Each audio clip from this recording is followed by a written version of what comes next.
Good morning and happy Sabbath, friends. Welcome to our Health Corner. Today is Music Day, and we'll be talking about the health of your voice, taking care of your voice. Who do you think should be concerned about taking care of their voice? Well, anyone who needs to use their voice. It's not only preachers or singers or professional voice users, as we call them, that need to be concerned about the health of their voice, but all of us as such. We only have one voice box, one set of vocal cords, and we need to take good care of them. I've mentioned vocal cords. What are vocal cords? Vocal cords are two sheets of muscles that are found in the larynx, which is somewhere around here, this region in your throat. Two sheets of muscles that are lined by a thin layer of cells. They move and they open and they shut, and they help us to vocalize. When we speak, we push air from our lungs through our vocal cords and out, and that produces sound. Our vocal cords vibrate at least 100 times per second when we are speaking, and when we are singing, they can vibrate even faster. So, don't take your voice for granted. Know how to take care of it and what trouble signs to look out for. Now, let's look at what trouble signs we can be concerned about when it comes to our voices. As I've said, the vocal cords can vibrate about 100 times per second and even faster when we are singing. When our vocal cords are vibrating, that creates friction, and with friction, that creates heat. The heat generated can then cause damage to the tissues of the vocal cords. The extent of the symptoms that you then complain about are commensurate to the amount of damage that is done to the vocal cords. So let's look at some of the common voice problems that we may have. Number one, hoarseness. That's a raspy, breathy voice which can be weak. And as I've said, the extent of damage, it's always commensurate. The extent of the severity of the symptoms are commensurate with the extent of damage that is done to the vocal cords. Vocal fatigue is also another problem that can occur with your voice. This is when your voice tends to lose steam or to run out towards the end of the day. It's very common with what we call professional voice users, such as teachers. Monday, Tuesday, they're fine. Wednesday, Thursday, it can be a bit difficult for them. By the time they get to Friday, their voices are hoarse and worn out. They rest over the weekend, and Monday, the cycle begins again. When we look at our ministers that minister to us in crusades or evangelistic campaigns, at the beginning of the campaign, their voices are robust and healthy. But towards the end of the campaign, their voices are tired and they are hoarse. And we can really hear from the way that they're presenting that their voices are not as they were at the beginning. The same with our singers. If we do not give them a chance to rest during a week-long evangelistic campaign, by the end of the campaign, their voices may also become tired and altered. We've looked at problems that can occur with the voices. Now, what could be the causes of those problems? One, infections. We know very commonly upper respiratory tract infections can cause changes to our voices. Two, inflammation.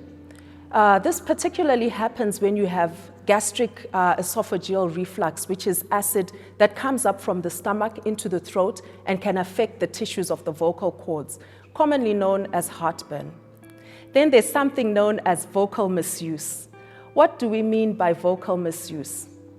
This is when you are abusing your voice. For example, when you are using it at extremes of pitch, such as when you are shouting. That's pretty obvious, isn't it? But did you know that even when you are whispering, you could also be giving strain to your voice? Why do we say whispering? When you're whispering, you're talking at a lower volume, lower level, but you still attempt to be heard.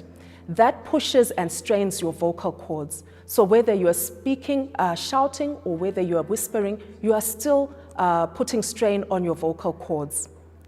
Again, persistent clearing of your throat. When you clear your throat persistently, it puts pressure or strain on your vocal cords as you're pushing the air up from your lungs. Well, those are benign causes of vocal problems, but there can be more sinister or more worrying causes of vocal changes. For example, if you have a growth on your vocal cord, or such as a nodule or a papilloma, or if you have even more seriously, cancer of the larynx. So how do you know when you should be concerned about these vocal problems? Because we've said that they are pretty common. When should you be worried enough to visit a vocal cord specialist or an ENT surgeon, as we call them in this part of the world? 1, if you've been hoarse or experienced hoarseness for greater than 2 weeks. 2, if you've had pain when you are speaking in the region of your vocal cords. If you have persistent pain, then you may need to also see a vocal cord specialist. 3, when you have persistent vocal fatigue, which is what we talked of when we said towards the end of the day, your voice loses power and you may lose it altogether. So when that's persistent, you may also need to see a vocal cord specialist. And 4, if you have a change in the pitch of your voice, if your voice is normally at whatever level, but then you see it's higher or lower, then you may need to see a vocal cord specialist. And now, I'm going to share with you some tips on how to take care of your voice. Number 1, and the most important tip, is to stay well hydrated all the time. Our vocal cords, as I said, have a thin layer of cells that cover the vocal cords. And on top of that, we have a thin layer of mucus that lubricates our vocal cords and helps them to move and be pliant and be able to open and shut and control our voices pleasantly. When that mucus is dry and it's thick, you have a sensation of something sitting in your throat. And that's what will lead most of us to start clearing our throat often.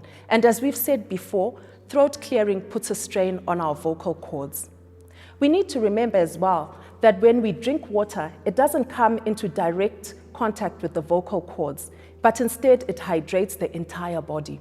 So that means we need to drink at least 6 to 8 glasses of water in order to adequately hydrate our vocal cords.